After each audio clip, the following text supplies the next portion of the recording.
Yeah, this is essentially what it is. What's that? Oh, right. PHP 2013. So, this is. Are you military? Were you military? Okay, you're. Okay. Well, thank him for his service. So.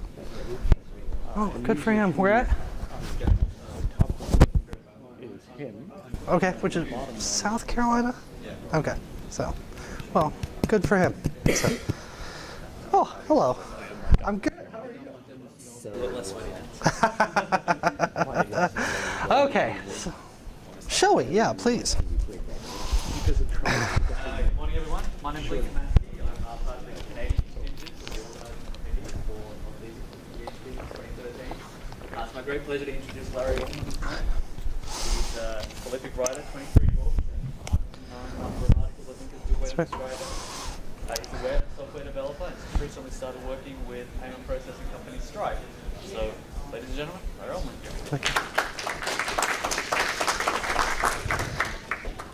Thank you very much. See, you have to do it again, though, because people are, I'm Larry, I'm talking, hi, thanks for coming. So, exactly. All right. What did you want to be when you were a kid? A fireman. A fireman? That's good. And are you? No. Anybody else? What did people want to be when they were a kid? Don't be shy. Seriously? A garbage man.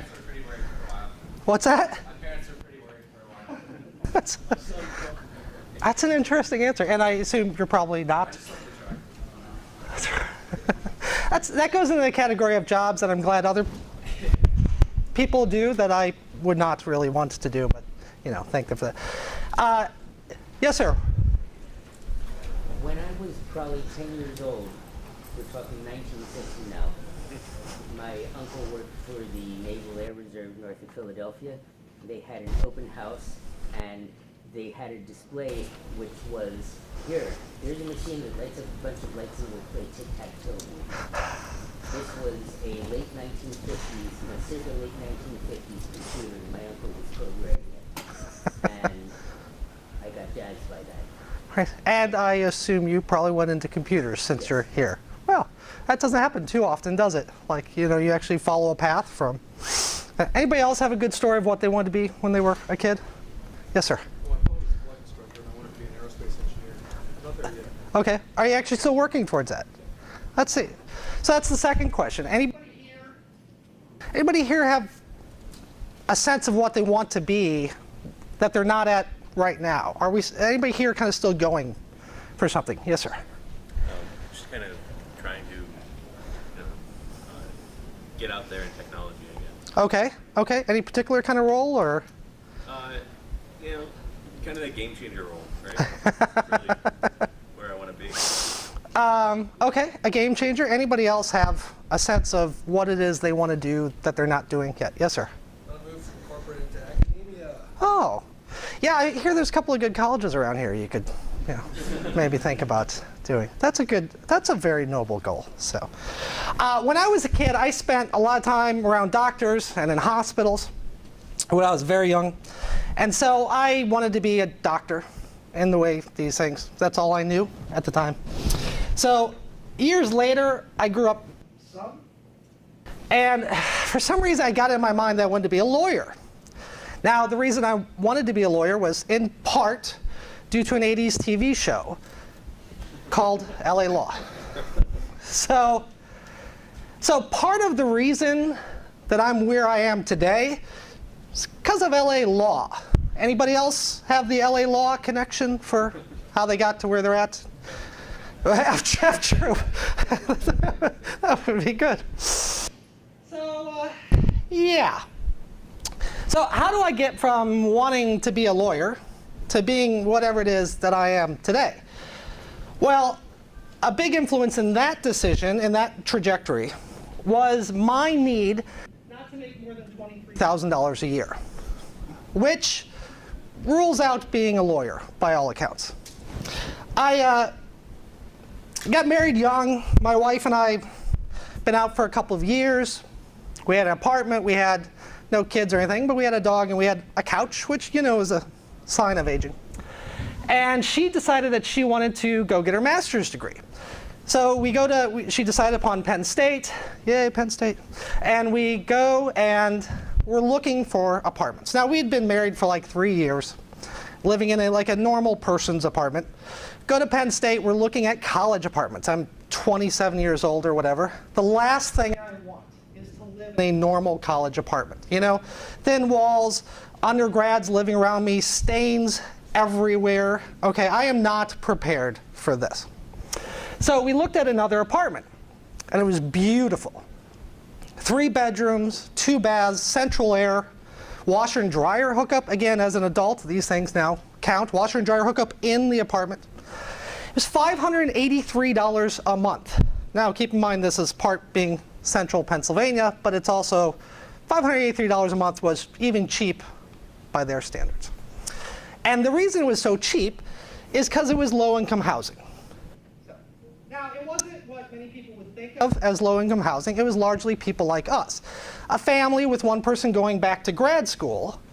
And so, because you couldn't have like all students in it, and you had to make some money, but you couldn't make too much money to be in these apartments. Now, at the time, I was working for the library at Georgetown University in Washington, and I was making, I don't know, $27,000, $28,000, something like that. I had assumed I would get a similar job at Penn State. You know, economies being different, I'd probably make, I don't know, $25,000. So basically I'm thinking, I can make $25,000 and get some crap college apartment, or if I make less than $23,000, I can have a nicer apartment closer to campus and everything. How do you make less than $23,000? You start working for yourself. Guaranteed to make less than $23,000 that first year. I'm fairly sure I made less than $23,000 for a couple of years. But that's how I actually started working for myself, is I wanted to make less than $23,000 so we could have a nicer apartment. I fell into this in the most backwards way possible. I would love it if somebody else had that same story. I think that'd be amazing, but I doubt any of us have quite that same situation. So I'm where I am today, in part because of this 80s TV show, in part because I wanted to live in this better apartment. Does that mean that leaving things to chance is the only way to get to where you want to be? Well, of course not. Because I wanted to be a lawyer, I chose to go to a college that had a pre-law program. This is before I realized that a pre-law program is crap. There's really no such thing as an undergrad, but I learned that later. So the school I picked had a pre-law program, and you could be history, English, or poli-sci. And for whatever silly reason, I chose English because I wasn't particularly good at it at the time. So I went to college studying English in the hopes of being a lawyer. And when I was in college, that's when I was studying English. That's when I decided I wanted to be a writer. And it was largely thanks to this man here. Does anybody know who this guy is? I'll be your friend for life. Who's that? Franz Kafka. I'm leaving the seat. Here you go. Franz Kafka, way to go. That's for you. This guy, look at that. How intimidating is that? Boom, serious. If you're an angst youth like I was in college, you know, you want deep, dark, depressing, comic, Franz Kafka was the way to go. Loved him in high school and in college. So I discovered I wanted to be a writer, and I didn't know what that meant to be a writer, but it's what I wanted to be. This guy had, in an adolescent way, had this profound impact on me, even though, like, I never met him. We didn't even live in the same country. We didn't speak the same language. We didn't even live in the same era. And this guy impacted me. And I thought, wow, that's powerful. That's what I want to do. And so I read and I read and I read, and I learned how to write good or well. Left college wanting to be a writer. Years later, I was working at Georgetown University, as I said, and I took a continuing education course on how to get books published, because, of course, I was going to be a writer. So I took this course. couple years later, I'm in State College. I'm now working for myself because I want to make less than $23,000, which I'm doing by quite a good margin. And I came across a programming language called PHP. I was trying to make having started a job for myself, I had no clients, I had no experience, I had no portfolio, but I had lots of free time. And I had friends who were in a football pool with me. So I was trying to make an online football pool for my friends and I was trying to use CGI scripts to handle it. Oh, that was a lot of work. I discovered PHP in version 3, and it worked really easily. So I started doing some PHP, I started doing some work in PHP. And then I took what I learned in this publishing class, and I solicited to some publishers, and I got my book deal for PHP for the web. I think at the time it was called the World Wide Web, as opposed to now it's just web. It's not worldwide anymore. So I submitted to these publishers this idea for a book on PHP, and one of them accepted it. It was maybe like the third book on PHP. And all that happened, and then I got another book, and here I am 12 years later, or 13 years later, and I've written 20 books somehow. So, to quote another 80s TV show, I love it when a plan comes together, I guess is how that played out. But I'm not writing the kind of books exactly I want to do. I want to do, the great American novel. I was going to do a Jack Kerouac and sit down for 3 weeks and just, but the fact is I'm much more of a legitimate writer than I really ever thought I could be. And so it makes me think, like, how did I get here? Not these like historical events like I've presented here. But what did I do? What choices did I make that got me to where I am today? And more importantly, like, how do you guys get to where you want to be? How do you get into academia? How do you get to be, well, okay, we didn't want to be a garbage man still, but how do you get, to be a game changer? How do you get where you want to be? Surprisingly, I didn't read much as a child. Basically, I tested out of childhood at a very young age and just moved right on to being a precocious youth. But there's a classic scene in Alice in Wonderland where she's meeting the Cheshire Cat. And Alice says, would you tell me, please, which way I ought to go from here? And the cat replies, that depends a good deal on where you want to get to. Alice says, I don't care much where. And the cat interrupts saying, then it doesn't matter which way you go.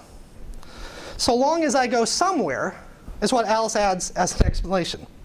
And the cat says, you're sure to do that if you only walk long enough.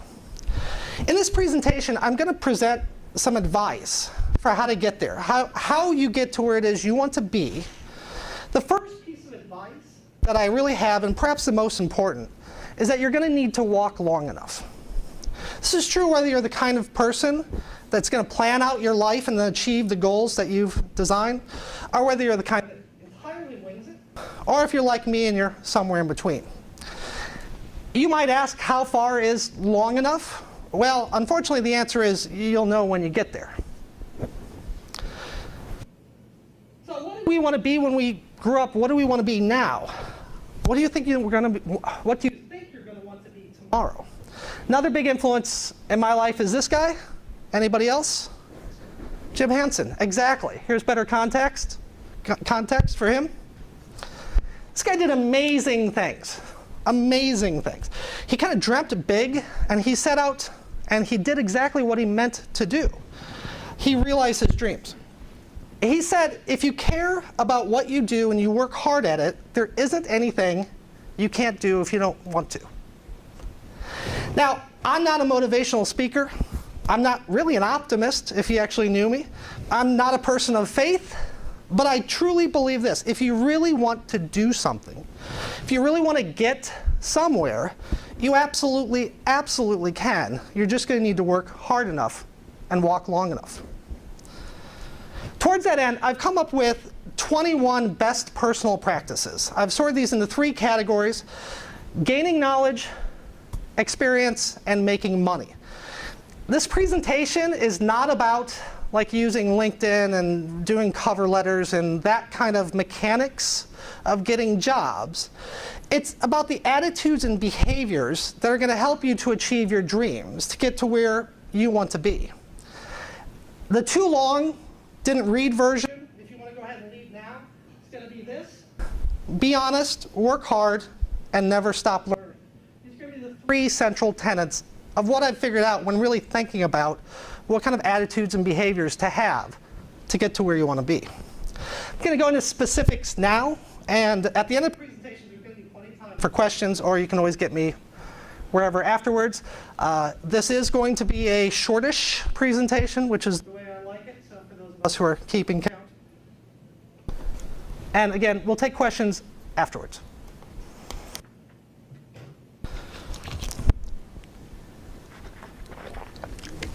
It seems a bit faint to me. Can people read this? Okay. Pardon me? That's a good idea. Does anybody know how to turn the lights down? Excellent. Question 2. Follow-up question. Can anybody turn off the... Yeah. Let's do this. Look at the... Hit the next one.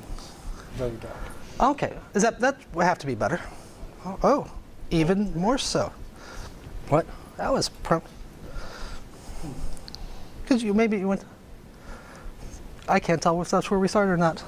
All right, that's fine. What else can I do on this thing? So, Plants vs. Zombies. There's a new Plants vs. Zombies 2. Anybody know Plants vs. Zombies? I'm not a big gamer, but Plants vs. Zombies 2 came out like, what, Thursday? And I didn't get as much done on Thursday. So, okay, so you know what, 22 rules, one of which is wait to get your other stuff done before you download new games. That would be, I'm just going to add that one in there. Okay, so to start, you've got to expand your knowledge base. And I've got 7 tips for how we do that. Number 1, know thyself. I think we all know this was inscribed at the Temple of Apollo at Delphi. Everybody remembers that? First thing you're going to need to know is who you are. You know, what are your strengths? What are your weaknesses? What is it you like to do? What is it you don't like to do? I'm trying to use a word that's not too strong, but generally detest public speaking. I do, always have. Just can't stand public speaking, live in dreadful fear of it. But it doesn't mean that you shouldn't do it. It actually means that you should work harder on it. Figure out who it is that you are.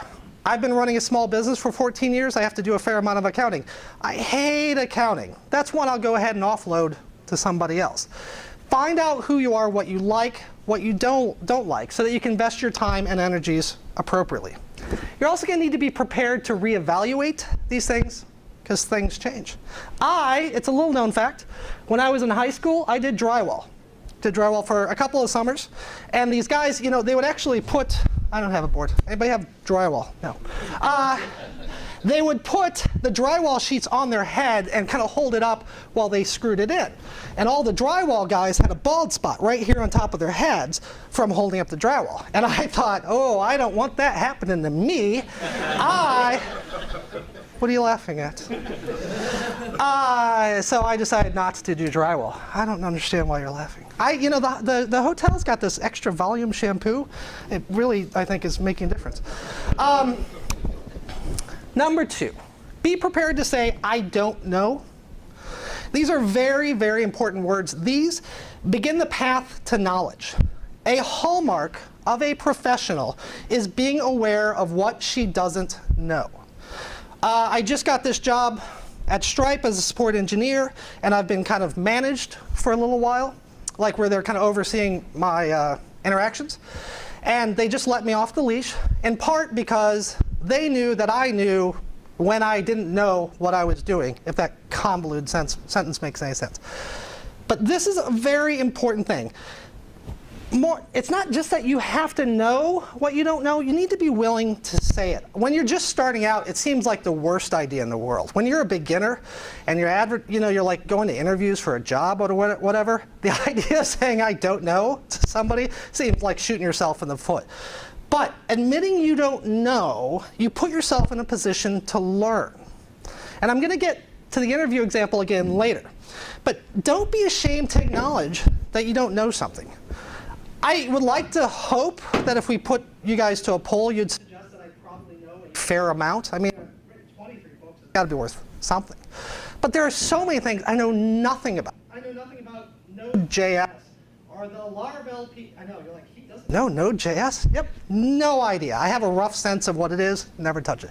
Laravel PHP framework.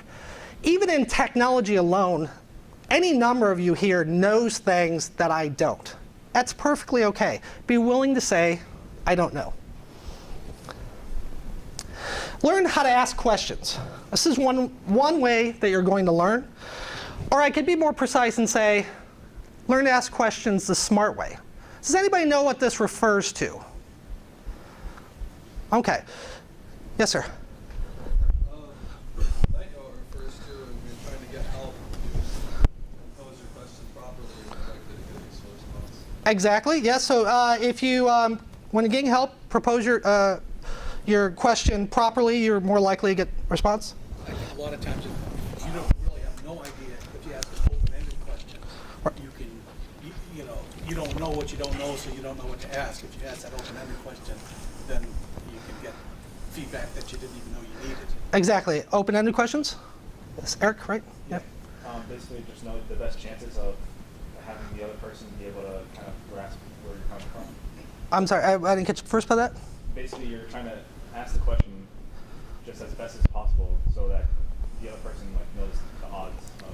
OK, so give enough information and context? Is that kind of what you're saying? OK. Again, yes? I say it just comes up from I see a lot. It's avoiding what they call XY questions. Oh, OK. Where somebody say, how do I do this particular thing with the framework? And then people respond to you, they say, you're asking how to do Y. What you really want to do is X. Just ask how to do, ask how to do the larger thing, and we'll point you in the right direction. So, OK. Well, don't put false constraints on a question. Yeah. OK. Yes? Start with what you do know. That's an excellent answer. So there's this classic website called How to Ask Questions the Smart Way. I would recommend you search and look for it. It's generally from a technical perspective, but it talks about, provide version information, because that matters. Try and make sure you're asking the right people. Try and make sure that you've done some effort yourself in the first place. If you haven't, you find out when you're asking for help, if the answer could have been found in a simple Google search, that help channel is going to start turning off to you pretty quickly. So, and lastly, be appreciative of the help that you are getting. So that's another way where that channel can close down if you don't show that you appreciate people's time and effort. Again, I'd recommend you look for that website, How to Ask Questions the Smart Way. Next, be organized. As you learn, you're going to need to find a system that works for you. Take notes. Studies have shown that people learn better when they take notes, even if they never refer back to the notes. The simple act of taking notes is going to make it stick in your brain better. Organized in terms of track what you've read, your favorite sites are, your goals, track the hours you spend on things. That ends up being really illuminating. Get a little timer application for your computer and see how much time you actually spend surfing the web in a day. You think 15 minutes here or there, but those 15 minutes slip into a half an hour, and a number of half hours add up. So track the time you do. Keep a tidy desktop, tidy computer desktop. Basically be organized in any possible way. Similarly, develop good habits. This can be anything. Eating right, getting enough sleep, exercising, responding to emails promptly is a good one, staying organized, whatever. I feel like too much emphasis in, our society maybe, it gets, especially in education, we put a lot of emphasis on smart and talented. Athletes are talented. The smartest children get good grades. Smart and talented are overrated. Working hard, being organized, developing good habits, those are the things that allow anybody to really achieve. Classic example would be Michael Jordan, that people think he was the most talented basketball player. That may or may not be the case, because you really can't judge that. But he certainly worked harder than anybody else. Number 6, never stop learning. I don't know if you started off in Fortran or COBOL or whatever and are still doing that, because that's what a computer in the 60s would have been done. But everybody else in this room is working with some technology that was either created in the last 5 years or changed significantly in the last 5 years. Even where I am now, if I stop learning today, I'm going to be obsolete in 2 years. There's a concept I like called managing your intellectual portfolio. This comes from the book, The Pragmatic Programmer. Has anybody read The Pragmatic Programmer? Handful of us. So he talks about your intellectual portfolio as being like your financial portfolio, your retirement accounts, and that this is actually the value you have as an employee, and you need to attend to that the way you would your finances. Bless you. And that means not just continuing to invest new knowledge, but also means to invest your knowledge in smart ways. So the bulk of your efforts go into learning things that you know you're going to need. But spend a little bit of time taking a flyer to learn something that may or may not ever pan out. I learned PHP on a flyer. It was PHP 3. I had no idea it was ever going to become anything when I learned it. When those things pay off, they pay off pretty big. And the last recommendation I have for gaining knowledge is getting off the computer. Seriously, seriously. You're going to benefit tremendously from your time not on the computer. And by computer, I mean also your tablets and your mobile phones. Set them down, be in the moment, not to get all Buddhist on you here, but like, put it away. God forbid, go out in the world and interact with people in real life. Read a book, take a walk. For those of us who do programming, one of the absolutely best debugging techniques there is turning off the computer and going for a walk, taking a shower. Not being on the computer is often a great, great solution. And the corollary, or the converse, would be that there's many times when you're in the computer and you're frustrated and you're not getting things, and you're just like, oh, I'm just going to push on through. And life just gets worse from that point on. Be willing to just turn off, you know? Do anything else for a little bit.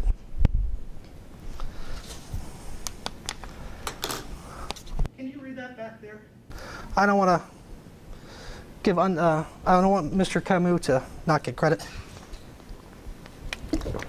So experience is similar to knowledge, in that experience can help you gain knowledge, but knowledge can be obtained, of course, by reading and by just interacting with people. Experience can only be obtained by actually doing something. So what should you do to gain experience? 1, be honest. This is just one of those rules that everyone knows, but not enough people abide by. Be honest. And this is what I was saying earlier with the say, I don't know. You know, I guess the nicer way of putting it, or the more realistic, would be as honest as you can be. You know, be as honest with yourself, be honest with others. Just across the board, be honest. It's going to open up the world to you. And this applies to people and companies.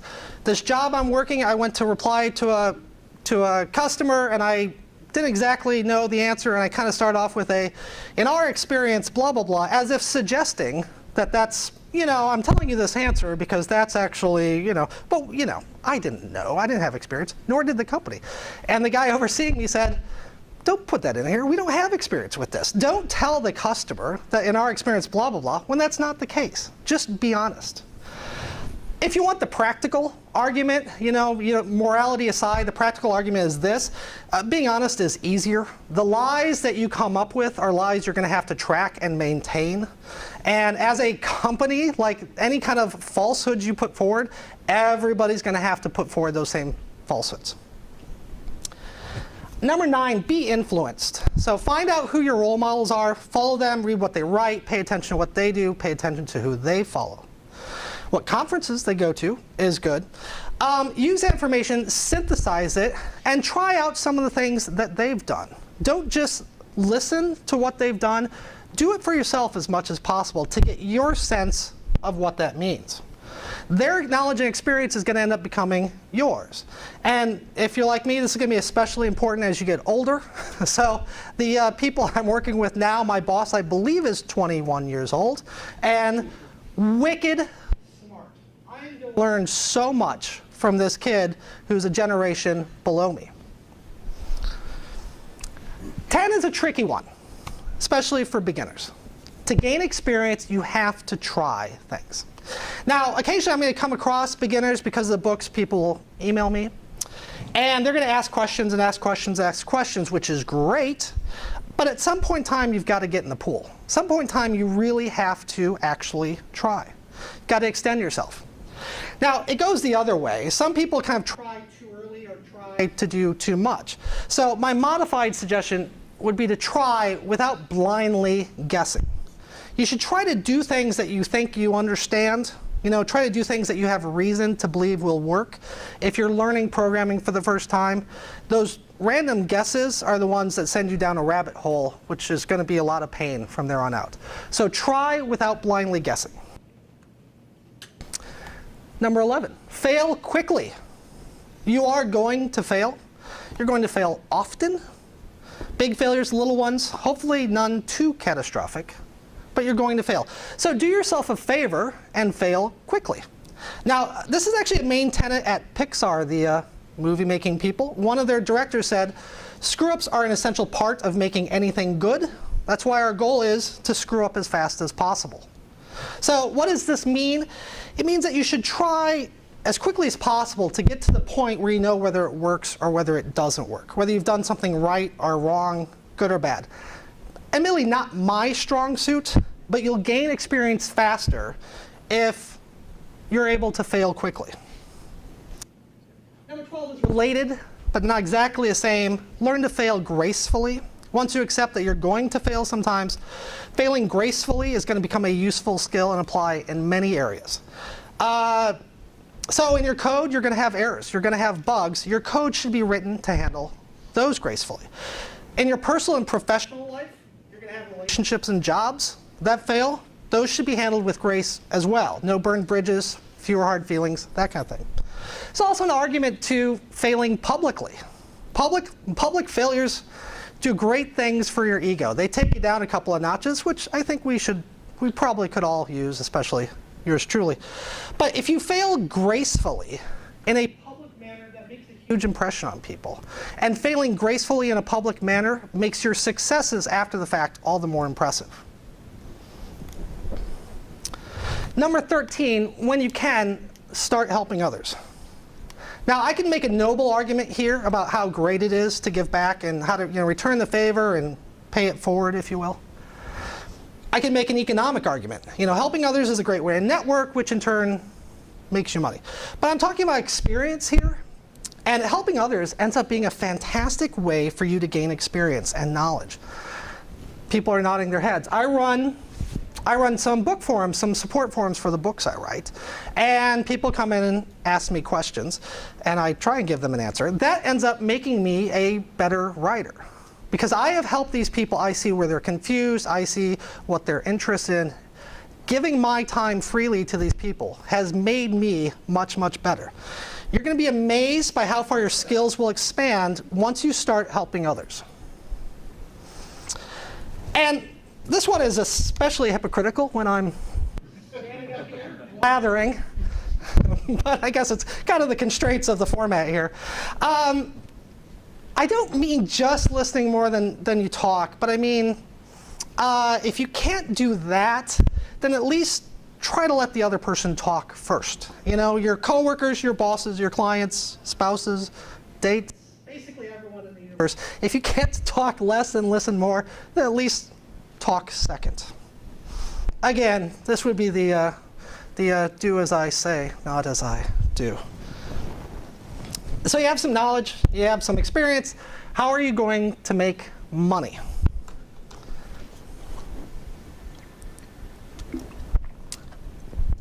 Not talking about rote mechanics here, but again, behaviors and attitudes that are going to serve you well so that you can pay your bills. This is number 15 on my massive list. Communicate well. Now, you might think as a writer I have a biased opinion, but this counts. All right? It counts in technology, and it counts whether you're a writer or not. It counts regardless of the format. How you communicate is a reflection of you. In all things, at least with respect to work, communicate well. You don't have to be Hemingway, which is good considering how things ended up for Hemingway. But no Hemingway jokes? Come on, people. But just give it an extra proofread. Put a little bit of effort into communicating well. I like this one. Value time. And by this I mean both your time and other people's time. There's an old adage about how a good programmer is lazy, but this doesn't mean lazy as in not wanting to do the job. It means lazy as in not wanting to do it in a harder or more taxing, time-consuming way than you have to. So find the most efficient ways to do things. Find great tools and master them. Every second you save with automated workflows, they add up. Learn to fail quickly. That's a good way to save time. In the office, in your life, choose your battles. Don't waste time on things that you cannot change. And value other people's time. When you're asking them questions, be terse, get to the point. Appreciate the time that they've given you. So just in all ways, try and value time. If you want to be a great employee, great coworker, and basically an all-around great person, worry most about what you can do for others. Okay? Not what they're going to do for you. Channeling Kennedy here, of course. But this does work. If you spend your time helping other people to succeed, making life easier for other people, you will become invaluable. Okay? It's not just about you and what you're doing. If you make other people better, you will stand out. This one sounds counterintuitive, but it really, really, really works. Give it away. So, works in all sorts of situations. When I was here at Boston PHP in December, I met somebody who basically volunteered to do a website for some newspaper or something, and that turned into a job at the newspaper. My boss at Stripe, the brilliant 21-year-old, he actually may be 22, I shouldn't dismiss this. He got that job after volunteering and helping others use Stripe. He had used it for his own work. He would go into IRC and he would help other people use it before he was working there. He would do that for free. He now runs the support team at Stripe. It's a pretty good job. It could really pay off for him. If you're not that kind of person, you can create libraries of code and give those away. You can contribute to open source projects. Those efforts often turn into good paying jobs. They often turn into jobs that you love. If you are interested in subjects so much that you're willing to do some of it for free, how great is it when you start getting paid to do that same thing? Altruism aside, this is just an amazingly effective way to end up making money. This is one of those circular kind of ways. It's not a here's a plan and you get there, but it's amazing how things happen. 19, just work hard. Another one of those that's obvious. It does need to be repeated. Jim Henson, my man, said the only way the magic works is by hard work. Don't cut corners. You want to look for efficiency shortcuts. You want to value time, but you never want to shortcut quality. When I was in college, I worked for the maintenance crew, where one day I would do work with the electricians, and one day with the painters, and one day with the plumbers and whoever. I probably know more than anybody in this room about cooling towers. Anybody want to throw down on this one? Thank you for. Oh, come on! Do you really? I work as over 40. Oh man! Wow, that's fantastic. If I had something to give you, wow. Next slide, me and my big mouth. It's awesome.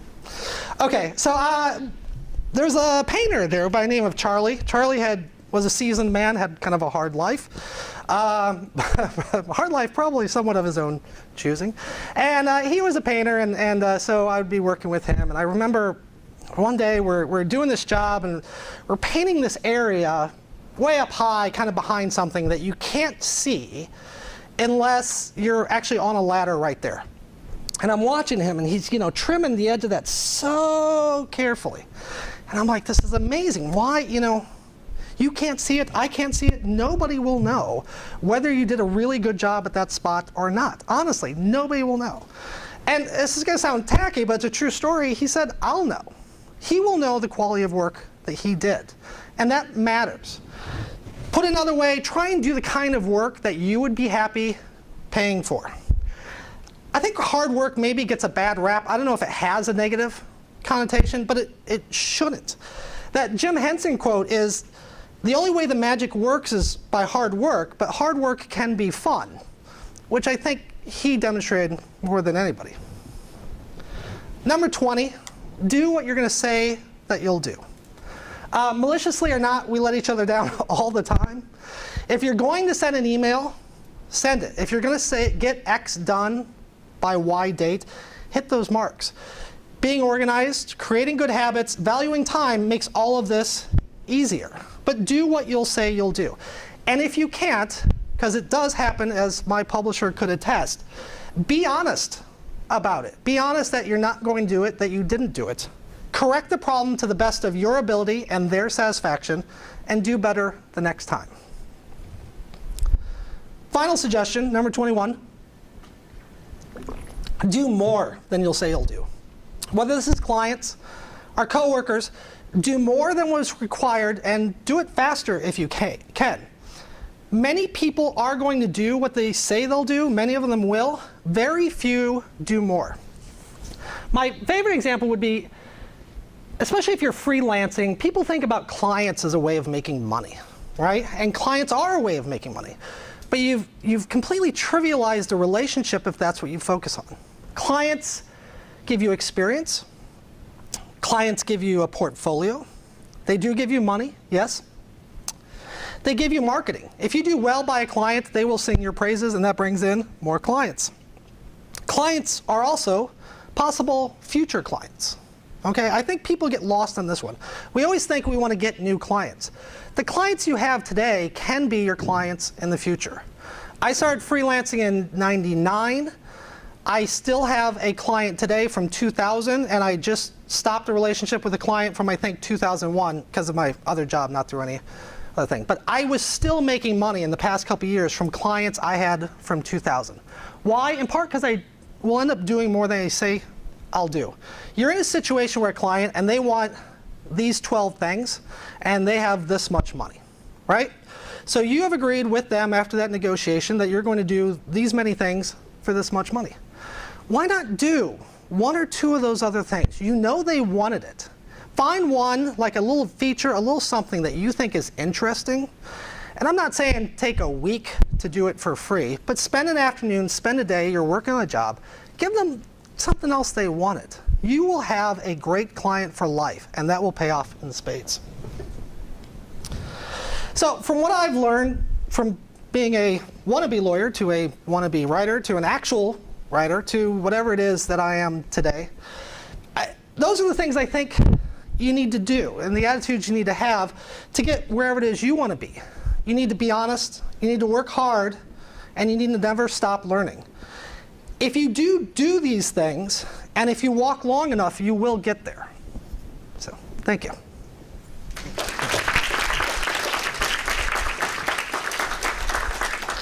I will take questions if people have them. I first owe it to Boston PHP to say, PHP Percolate is starting season 6 on September 1st. For those of you who are not aware of it, they're using this book. I have heard this book is amazing. I have heard, seriously, I mean, I really have. It's you know, you can't see who I forget, but really. Anyway, so if you go to bostonphp.org, you can find out, basically they buy the book, they do a chapter a week, and they all kind of work together and submit projects, and I just want to mention that. Okay. Questions? We have a few minutes. I went longer than I wanted. Anybody? Yes, sir. I'm just wondering if you read the book Drive. I'm reading it right now. Drive. And it basically, your talk is kind of all along around the concepts of the book. It talks about extrinsic motivation. Oh. I want to make money and be famous, versus intrinsic motivation. This is what I love to do. Right. And it talks about how you can use it to motivate yourself, do things that you love to do, as opposed to just going for money. And it also tells you, it also touches on topics like if you're a manager and you want to motivate people to do creative work, you got to go for the intrinsic. Okay. Yeah. No. So Drive by. Do you know the author? Nobody ever knows the author. Nobody knows the author. I know. Okay. So the recommendation was to read the book Drive. So I have not read it, but I know. But it sounds good. So, thank you. Yes, sir. Do you have any suggestions with regards to my inability to start? Your inability to start. Is this the whole try where I said try? You have to. Yeah, I think that's it. I don't know if I'm just. I don't know what's going on, but I just can't start. Okay. Can't start learning. Can't start trying to write software. Can't. Can you give me a little more context? Yeah, I can't start learning. You can't start. Relearning, I think. Oh, relearning. Can't start relearning. I really am not a psychologist kind of motivational kind of person. So the question is about how do you start learning when you get over that hump. My understanding of the way people work is having someone else to interact with where you're kind of, that the problem might be that there's nobody dependent upon you to do this. And so it's easy for you not to, that if you actually work with somebody else, but if you do something like that, if you sign up with somebody else that we're going to learn this, somebody you can trust, I think 3 people even makes it more, you know. But that would be my inclination, is to try and put the onus on outside of yourself to try and be embarrassed when you don't. So, yes, sir. How do you go about writing a book? How do you go about writing a book? Wow. You write a little bit a day, and then eventually. The actual mechanics of writing?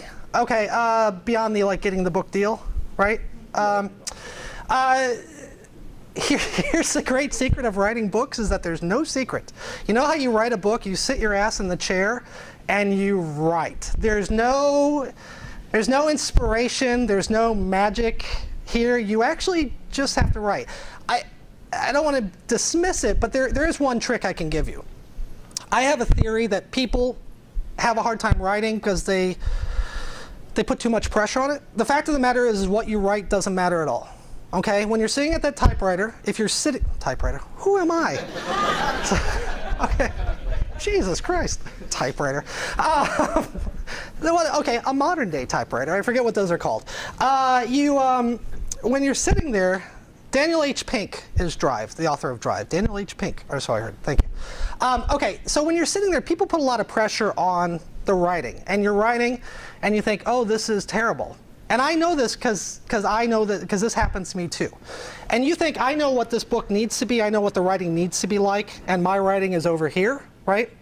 That's fine. The only purpose of writing is to give yourself something to rewrite, okay? Writing doesn't matter. Good writing is rewriting. So all you have to do is put words on a page that you can come back to later and make better. And then you come back to it again and make it better. Good writing is rewriting.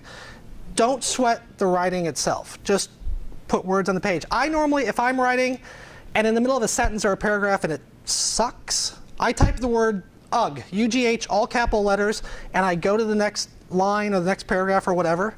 And at least when I come back to rewrite it, I have a sense of where I was going or whatever. But don't sweat the writing. Sit there, do your best. So, anybody, yes, sir. So you told everyone what to do and this kind of sets the routine, I guess. What's the one thing that you feel has been your biggest mistake and what to avoid? Oh, that's awesome. What has been my biggest mistake and what would I like to avoid? Oy vey. Professionally, right? You know what? I think there have been times where I've done a poor job prioritizing. As a freelancer, if you do well, you get a lot of work, and it's very, very hard to say no to work. And because you're just saying, I have all the money I need, and you're not doing the math for how many hours a day. And I've been in a few places where I overextended myself, and I took on too much work, and the quality of my work went down because of it. Deadlines got missed. And that's what I would regret the most. And I don't even know if I've learned from that lesson yet. But yeah, it's really hard as a freelancer because you start off and you're like, I want anything, and then all this work comes in, and how do you say no? And but you got to find a way. So that would be my biggest regret. But that's a good question. Yes, Jill. Your forums, how do you dedicate enough time to doing forums? I noticed for my students, when I go off and start looking at the problems, and then I'm off, I come back 2 hours later, and I'm like, what did I do So the question is, how do you dedicate enough time to a forum? I could expand that to any kind of volunteering, giving back. How do you find the time to do work for free for other people? I guess I would liken it, well, the forum is a different sense because I am the author and people expect, people are going to email me. If I don't have the forum, people are going to email me and ask me questions. So there's an expectation there. But just the idea of how do you find time to do things for free, I'd almost liken it to charity. You kind of get in the habit of giving away or not. Set aside some time. I think once you start seeing the value in it, it makes it easier to do.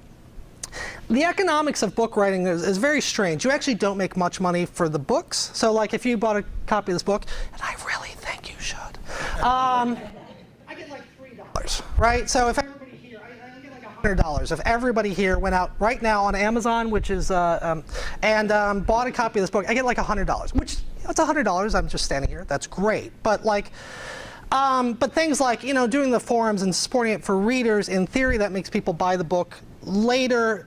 So with being a writer, there's a weird disconnect between the work and the money. So, and that's just kind of something that happens. Like I used to get a lot of jobs because I've written books. I've gotten jobs that paid better than the books themselves, and it's just a little weird. But yeah, the short answer is you need to find a habit or a way. Like with my forums, I just dedicate Monday, Wednesday, Friday is when I do it. And I'll do it in the morning, in the afternoon, in the evening, and set aside time. That way it also doesn't suck me in. Yeah, I was just going to ask you if you in your experience have drawn any parallels between writing as an author in English and writing code as a programmer. Okay, so he's asking about drawing parallels between writing English as an author and writing code as a programmer. The fact that I don't have an answer makes me think the answer. Oh, thank you. It makes me think that I have not clearly come up with a parallel. I will say this.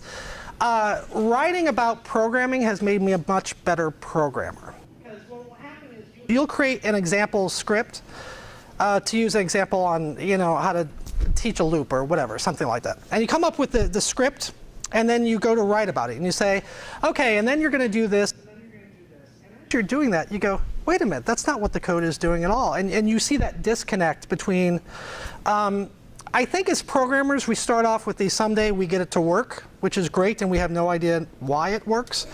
And then maybe you get to the next level where it works and you have a sense of why. But the next level beyond that is kind of it works, you know why, and you know why you should do it this way as opposed to the other way. So I don't have a correlation with the writing and coding, but I do know that thinking about programming in that way is maybe a better. Anybody else? People are antsy. That's great. Hey, thank you everyone for your time. I appreciate it. Enjoy the rest of the conference.